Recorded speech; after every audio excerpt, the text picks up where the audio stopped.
Shmita, Perek Aleph, Alacha Yud Aleph, la fin. Le Rambam il dit, encore une alacha intéressante. Mi shekefao anas la asod beshevid bechinam, kemon avodat hamelech vekayotze bahem, hareze ose. Si il y a un non-juif, c'est longtemps ça arrivait malheureusement, il avait son terrain en Eretz, il obligeait un juif à travailler dedans. Alors, il a le droit de travailler. Mais bechinam, gratuit. Est-ce qu'il a le droit de se faire payer pour ça ou pas? Je ne me souviens pas. En tout cas, qu'on voit d'ici. Une halakha intéressante. Il faut savoir qu'il y a une grande marloquette. Selon Rashi, si je me souviens bien, un juif a le droit de travailler dans la terre d'un non-juif pendant la Shemitah. Mais le Bet Yosef, et c'est apparemment le Rambam ici aussi la même chose, un juif n'a pas le droit de travailler dans un terrain d'un non-juif, bien que la terre appartient à un non-juif, puisque c'est en Eretz Israël, un juif n'a pas le droit d'y travailler, c'est à savoir, seulement c'est permis s'il a obligé. Et Bechinam, Rambam il dit Bechinam, alors, dit Raphaël Kanievski, mais Avalo Besachar, il n'a pas le droit de se faire payer. Parce que c'est pas vraiment Pikuach Nefesh, c'est Chachamim, que dans leur Chochma, dans le temps c'était fréquent des cas pareils, ils ont permis de le faire, donc on l'oblige de travailler, il va travailler gratuitement. Et il dit, il n'y a pas d'intérêt, c'est quelqu'un par exemple, il n'y a pas de quoi manger. Ben, c'est pas une raison de permettre de travailler dans un champ de Shemitah. Vous avez dit, Raphaël Kanievski, que des Chayav, où on voit ça.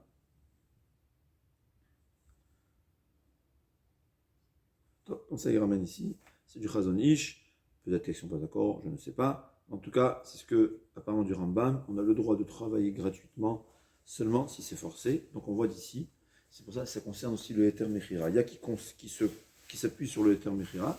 Il faut savoir que même le Heter Mechira, cela ne permet pas à un juif de travailler dans la terre. C'est Yarashi qui le pense, mais le Rambam, qui est là à la Chama Chot Shemitah, il interdit. Il y a un point intéressant à voir ici, c'est que, donc on a terminé ça avec le Dalef, mais il y a un point intéressant, parce qu'on a vu que Rachamim, ils ont permis Mishum Arnona, c'est-à-dire ils ont le droit, ils ont permis de planter quand quelqu'un qui était obligé de fournir, de nourrir les soldats du roi, on a permis de semer le champ.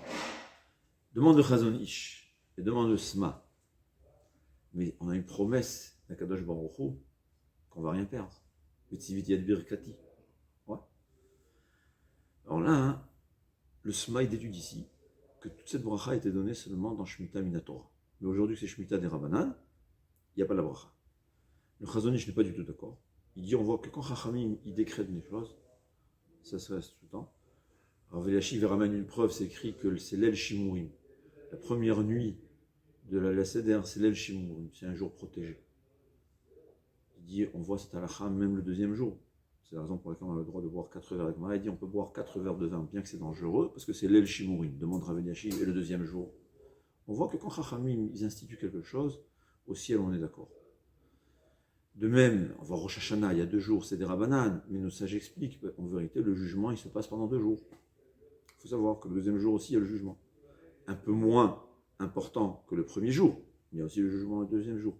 Moi, personnellement, j'en ai une autre preuve, c'est le Bet Yosef, il avait étudié la deuxième nuit de Shavuot. Ouais, il avait fait la veillée. Et là-bas, le Bet Yosef, il dévoile que Amalhar s'est dévoilé à lui, et lui a dévoilé des secrets de Torah, et on le voit de là-bas parce que c'était Shavuot. Bien que c'était le deuxième choix, le deuxième jour, et c'est le deuxième jour, c'est seulement des Rabbanan. On voit que la fête de Shavuot, puisque Chachamim ont institué, alors ça reste. Maintenant, comment répondre à cette question? Alors d'abord, il faut savoir. Le Malbim explique qu'en vérité, il y a 2 possibilités. Il y a celui qui ne pose pas de questions.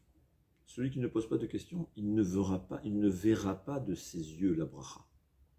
Ouais.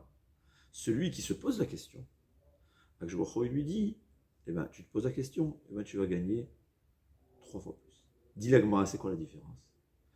Que le premier qui n'a pas posé de question, il va avoir 100 kilos. Mais ces 100 kilos vont lui permettre de vivre pendant 3 ans. Il aura gagné qu'il aura moins travaillé. Alors que l'autre qui s'est posé la question, il va avoir 300 kilos. 300 kilos, c'est 3 mois de plus de travail. C'est-à-dire, si tu t'es posé la question, tu manques de Emouna, Akadosh Baruch Hu, il va te montrer. C'est le seul endroit où on peut poser la question. C'est-à-dire, les autres mitzvot, il faut savoir une chose. La base de la Torah, c'est de savoir que d'une mitzvah, on ne peut pas perdre. Que ce soit une mitzvah des Horaïta ou une mitzvah des Rabbanan. Impossible de perdre. C'est ce qu'on dit Hachem Echad. Dieu est unique, ça veut dire c'est lui qui dirige le monde, donc le mal ne peut rien gagner. En faisant une mitzvah, on ne peut pas perdre, et en faisant une avera, on ne peut pas gagner. Donc celui qui accomplit la mitzvah, que ce soit des Horaïta ou des Rabbanan, il sera tranquille, il peut être tranquille. La bracha spéciale visible à l'œil, c'est pour ceux qui manquent de confiance. Que je lui dis, tu manques de confiance, et tu vas gagner 3 fois plus, et comme la Gemara a dit, il vaut mieux gagner 100, et il va manger moins, il aura moins de médecins à payer, moins de dentistes, et moins de machines qui vont se casser. Il y aura une bracha, avec le peu qu'il a gagné. Celui qui pose la question, il aura 3 fois plus.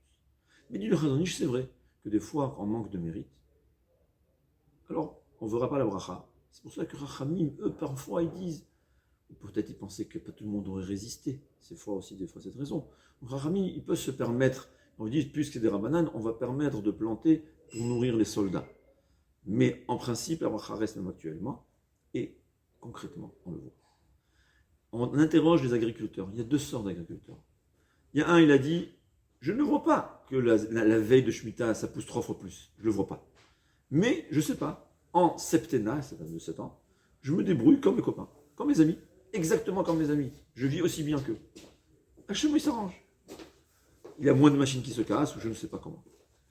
Et il y a que vraiment, on voit, ils vous disent, on voit la bracha, on voit le nes, un miracle. Il y a un, il a sa voiture, la voiture de Shemitah. Il a eu un miracle. Il a planté au dernier moment des graines abîmées.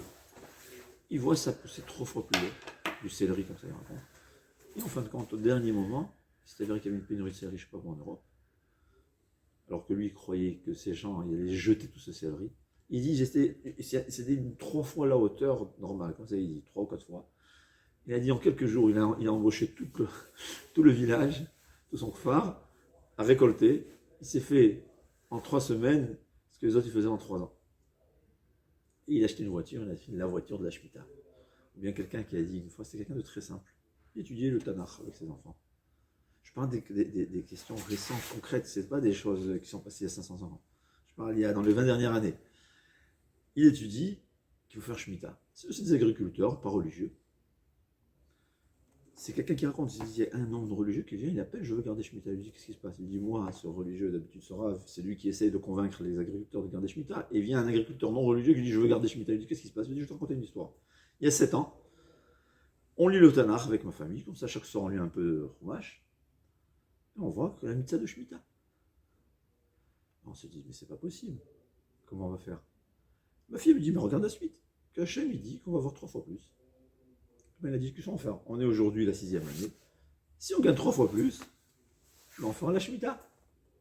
Il dit que la même année, il y avait une pénurie de poivrons en Espagne, mais raconte, il y avait, je sais pas, il s'est avéré qu'il y avait un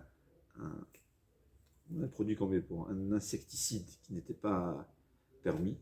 Il y a eu une erreur, donc ils se sont retrouvés en pénurie de poivrons. Il a dit il a vendu ses moins de poivrons à 4 fois plus. Il a dit on a vu la bracha et on a gardé Shemitah. On a tenu notre promesse. Et je vois qu'il a tenu sa promesse, nous aussi on tient la nôtre. Donc on voit qu'il y a des nissim. Même aujourd'hui, on voit il y a plein d'histoires. Ils vous rencontrent.